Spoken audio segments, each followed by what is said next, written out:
日前，明潭国小带领学童前往日月潭生态展示中心，让学童亲身体验传统的捕鱼法，盼透过活动让他们了解保护大自然生态的理念，让保育观念能够从小扎根。希望小朋友能够学到呢，我们日月潭在地呢，学生能够认识在地的这个生态，尤其是我们可以知道那个赖福进班长在这边经营这么多箱网养殖，那小朋友第一次来呢，都非常的兴奋。希望小朋友呢，今天能够学到更多在地的生态。我们感谢渔会张小姐还有秘书给我们这样子的机会，让我们可以来这边呢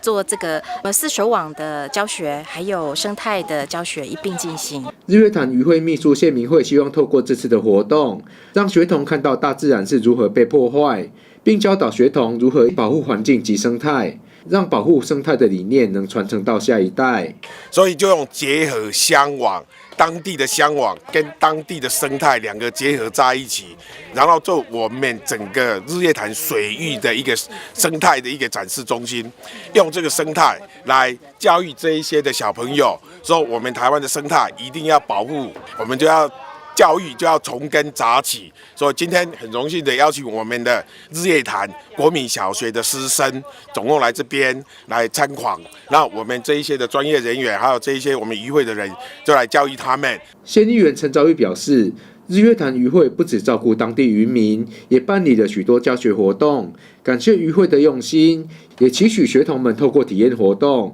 认识传统四手捕鱼网如何运用，更让学童了解如何保护自然环境。我们的渔会除了照顾我们的渔民以外其实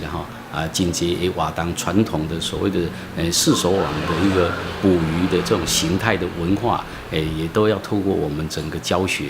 透过我们小朋友的一个深耕，让他们了解在地的一个文化。所以特地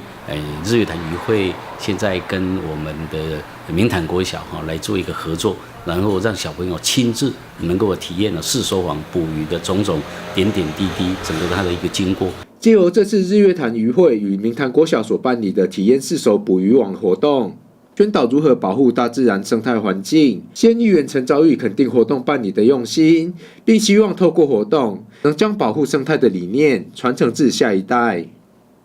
记者廖玉莹于此采访报道。